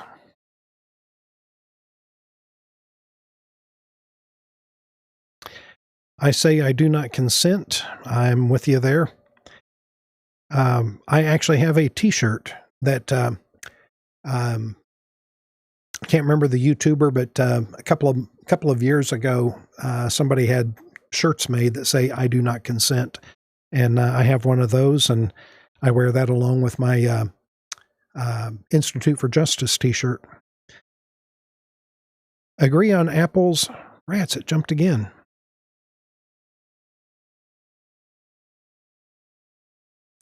Agree on Apple's better privacy practices. Just want to indicate that one does not have to have an Apple ID to use the iPhone, but to download apps from the App Store than you do. Good point. I appreciate that correction. Haven't heard that expression in years. Okay, that would be the picking up a turd by the clean end. And there's the poop emoji. Very graphic picture. I can see why it was never forgotten. Yes. Like I said, he was a test engineer. I was a quality engineer, and then I became a quality manager. But as he described some of the situations that he ran into, testing things that were about to go into production, and when his test failed, meaning we need to delay the launch of this product because of product failures, he was very often put under severe pressure to approve something that did not pass. And he and I are cut out of the same mold. He pushed back and would not cave when management was pushing on him to approve something that didn't pass. Here we go. I just ran across that. Just Louis Rossmann channel and his flock surveillance steps for taking meeting attendees. Yes, getting back to that question about going to the flock meeting, Louis Rossmann has done a phenomenal job sharing information and getting people really keyed up. The real thing that you need to communicate is your plain and simple opposition. That these cameras, the questions you want to ask, how long is the data going to be kept? Flock claims they only keep the data for 30 days. However, that customers can put it into their contract that they want Flock to keep it longer, and customers like your county sheriff or local police chief, they can download the data. So even though Flock only keeps it 30 days normally, you can pay Flock to keep it longer, or you can just download it yourself and keep it forever. So I would be asking questions about data retention policies. I would be asking questions about who's going to have access to it. The real thing is I would be pushing that you just plain and simple don't want these. You stated in a reply to me that you were in IEEE after I pointed out 802.15 standards. Therefore, you know that a Faraday bag is not going to help because we are 6G. We are 6G, the antennas. Okay. Yeah, I have just started hearing people talking about 6G because for years, 5G was the thing that everyone was working on.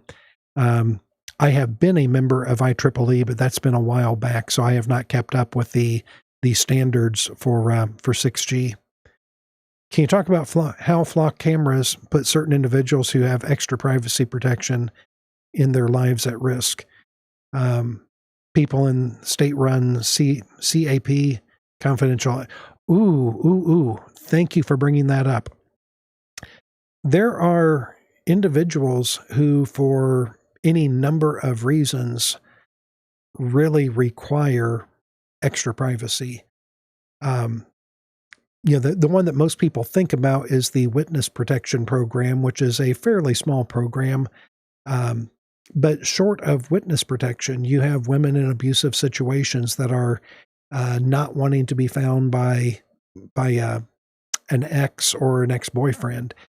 You have other people that, again, for one reason or another, may need to maintain a very low profile.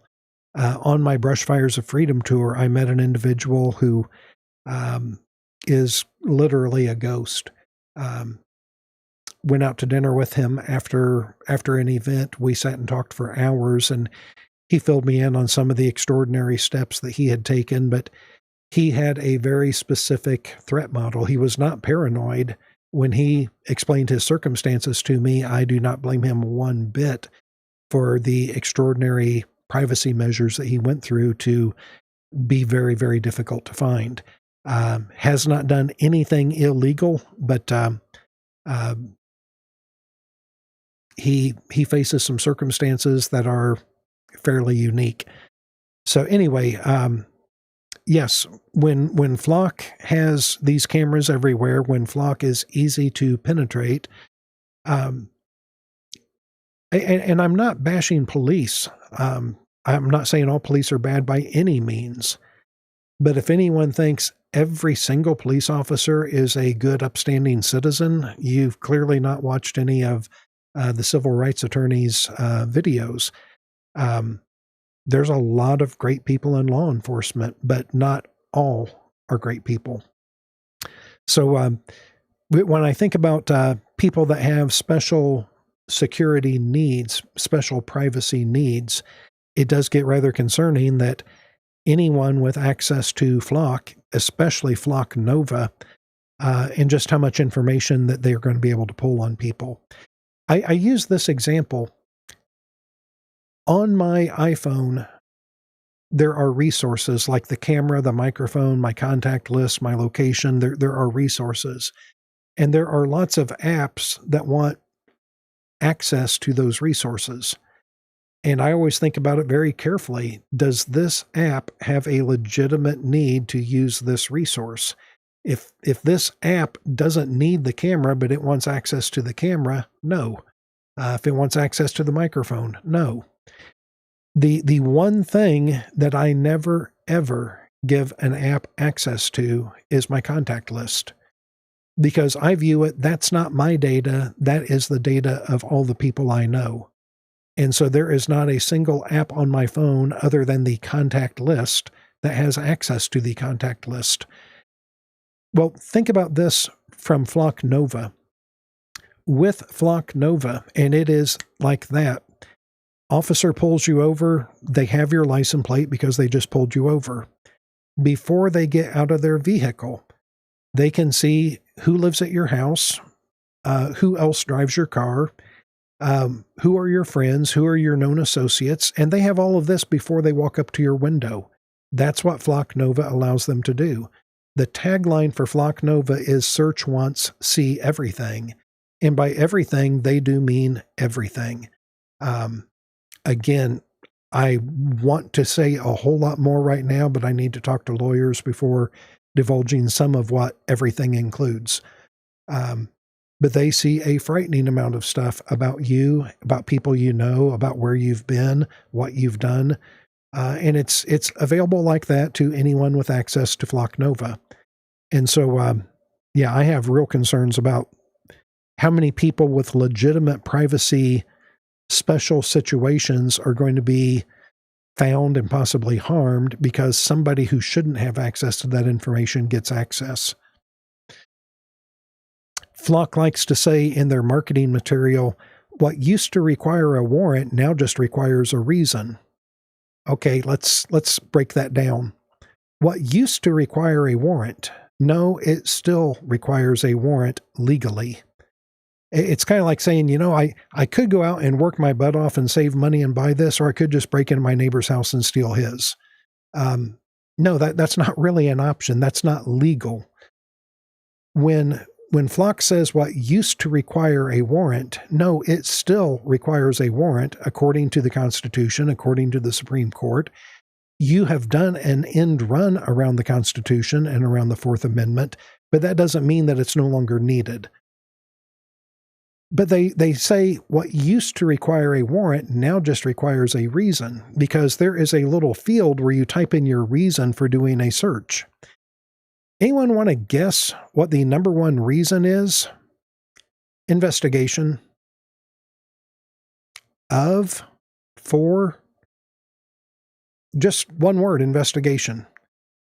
And there are websites that document this. There are websites that have been going out and using open records laws to get the logs of customers that have been using Flock Safety. And when they're looking at why are people running plates, that's the number one thing, investigation. So if that is the reason, that's not a real detailed reason. You're not saying why you're investigating. You're not even saying who you're investigating.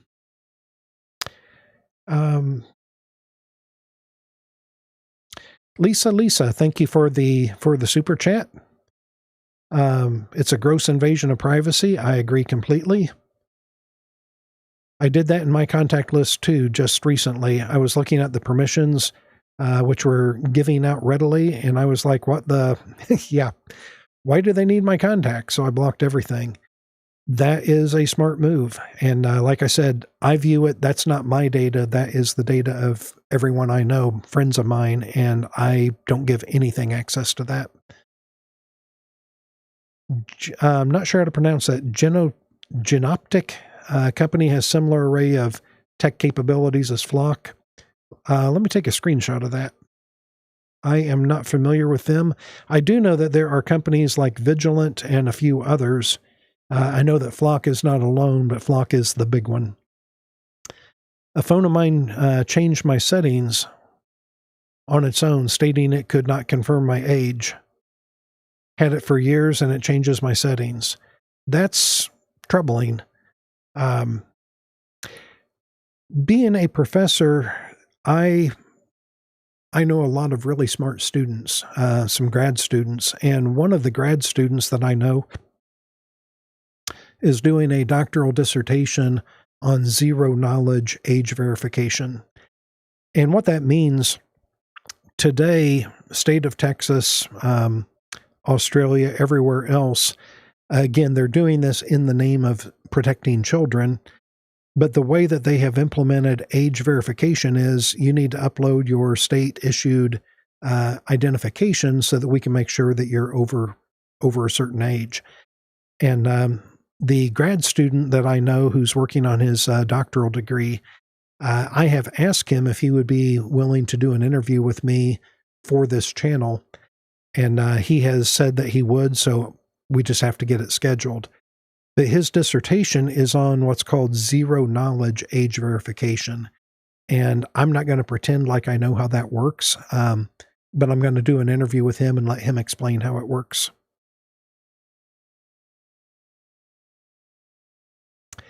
Gabby White, thank you so much for the super chat. Sorry I'm late for the chat. Thank you for sharing your knowledge. I appreciate you. Thank you so much. That is very generous. Mr. Bob, have I been flocked? Oh, okay. That is the name of the website, I believe. Have I been flocked? I also want to bring to everyone's attention, there is an app. The app is called Deflock Me. And I have mentioned this in a previous video, but I want to share with you that app has been updated with a really cool new feature. What the app does, you go on Deflock, you can either go to the website, deflock.me, or you can download the app from the Apple or the Google Play Store. With this app, you can see where license plate readers are, not just Flock, but the vast majority of them are Flock.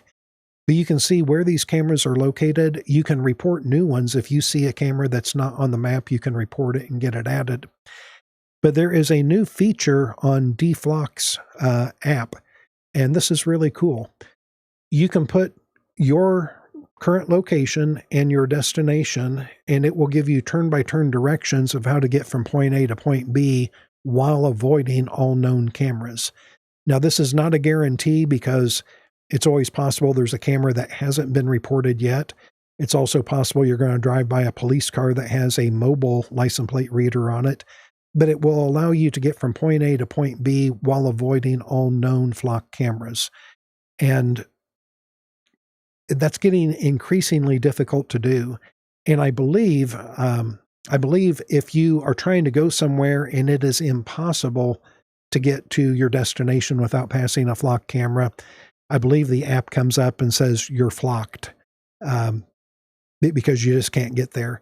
When I was speaking in Ackworth, Georgia, about, I think I was November 8th, speaking in Ackworth, Georgia, the location where I was speaking was at the end of a road. There's only one road to get there, because that road ends at a lake. But about a half mile from where I was speaking, there was a flock camera. It's impossible to get to my destination without driving past a flock camera. Mr. Bob, thank you also for the super chat. Mention Leonardo LSAG signal trace. Okay, I'll mention that, but I am not familiar with that. Leonardo LSAG signal trace. I am going to screenshot that as well, and I will look that up myself. Counter surveillance outside signals such as Bluetooth smart devices being attacked, attempted attacks, and ways to prove attacks. Yep. I got here late. I live in Indiana also. Where do you go to request freedom of information? I live in the county, so don't go to the county.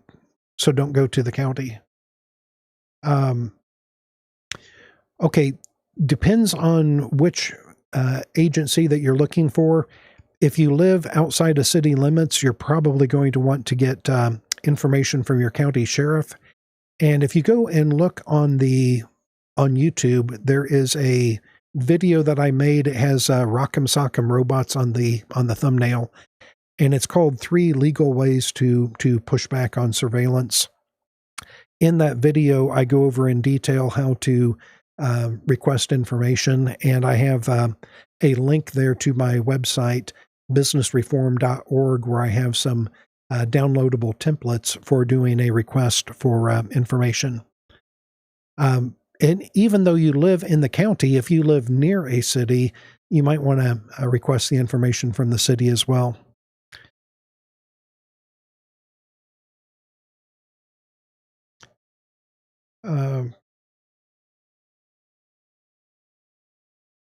Got a comment here from Nature Bee Lover. Appreciate conversing with you.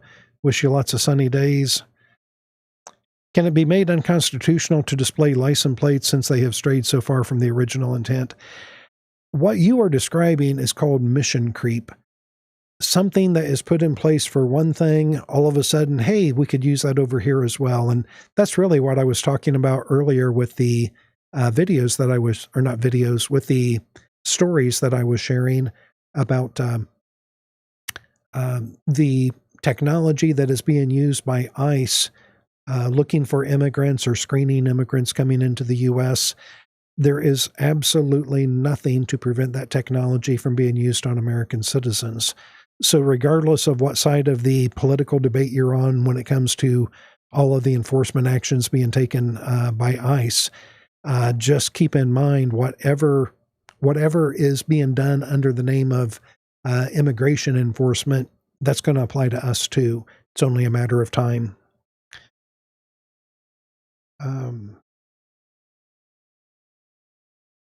MRMC 2003, thank you for the super chat.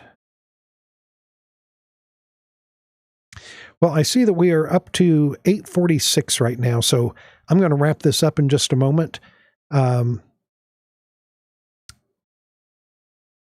have Deflock Me on my phone. Excellent. I was working on criminal investigation and learned that VPN apps on your mobile phone were being bypassed for specific applications by leveraging the SIM. I am so glad that you mentioned that. I do have VPNs on my phone, But something that I was testing with my privacy phones, I have an Above phone and I have a Rob Braxman privacy phone, and now I have a third phone from Up. So with these privacy phones, rather than putting a SIM card inside of them, I have a mobile hotspot, and I'm only going to use them with a data plan. And the nice thing about doing that, when you are using the phone with a data plan only, nothing bypasses the VPN. What that means is there is no SIM card in the phone to get around the VPN. If you are using a traditional phone where there's a SIM card inside of it, there's something called split tunneling. Split tunneling means the computer in the SIM card, because that card is not just a memory card, the SIM card is its own computer. But it has the ability to send things that bypass the VPN. But if you are using a mobile hotspot, then your phone is using Wi-Fi to your mobile hotspot, and now 100% of what you're doing is going through a VPN. Also, I just learned this in a comment somebody left on one of my other videos. I had done a review of the Love Pod, L.O.V. O.V.E. Love Pod. It's a small mobile hotspot. They call it a satellite hotspot. It normally uses cell towers, but if there's no cell tower in range, it will then ping a satellite. And I bought that. I tested it. It worked great. I really liked it. The data package that I bought expired, and I have not bought a new data package for it. Like many data plans, it's by the month. When it expired, I have not tried to add more time to it yet. And somebody left a comment in one of my videos saying that they're no longer being sold. And so I went out and looked at their website, and sure enough, they are no longer selling those. I have not tried to add more time to the one that I already own. I'll let you know how that works, because I am planning on adding more time to it. If that does not work, then I will quit recommending that, obviously, because you can't get them anymore. There is another mobile hotspot by the Calyx Institute, Calyx. The Calyx Institute, they are very privacy focused, and they have their own hotspots that they sell. And I am going to get one of those and test it and make a video on that as well. Is there any sort of playbook for getting flock out of my city? Would be great to have a simple resource, step-by-step instruction. I am going to screenshot that as well.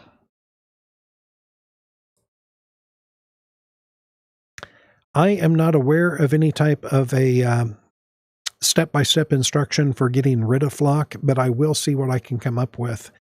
I do know that there are cities that have voted to not renew their contracts with flock, and what I'll do is investigate how they went about getting that decision reversed. So I'll see what I can find.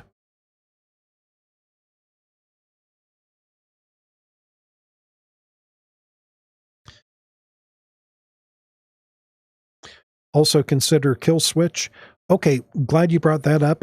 This is something, to the best of my knowledge, this is unique just to the Up phone.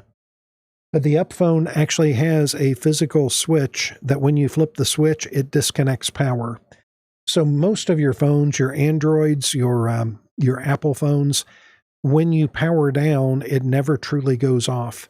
With the Up phone, this is one of their selling points. That physical switch on the side physically removes power. So when you turn this one off, this one truly is off. Again, I will find a way to test that to ensure that that's true. But I'm looking forward to testing this phone and seeing how it does.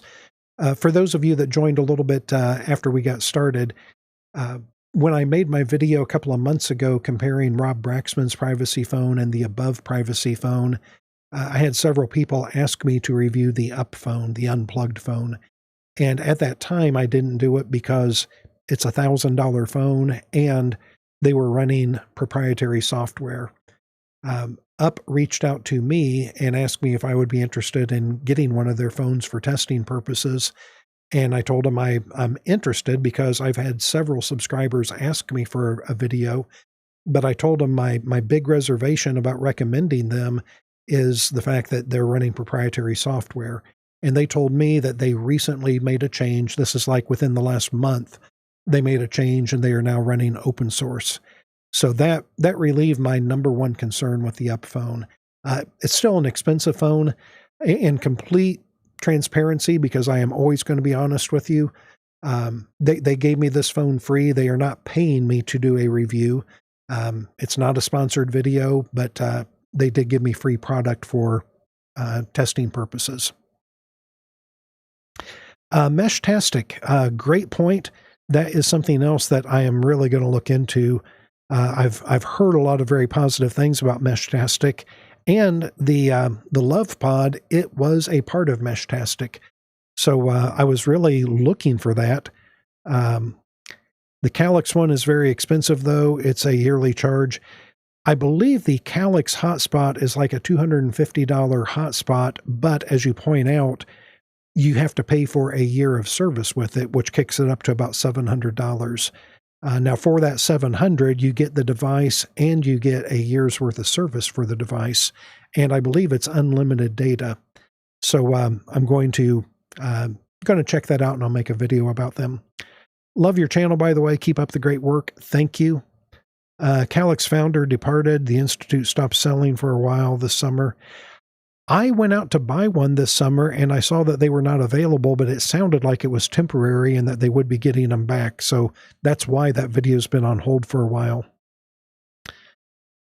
Why is there such a large hurdle in alternate smartphone development? How is an 18-year-old project, Jolaphones, the best on the market? Is it a legal hurdle or a technical hurdle or a bit of both?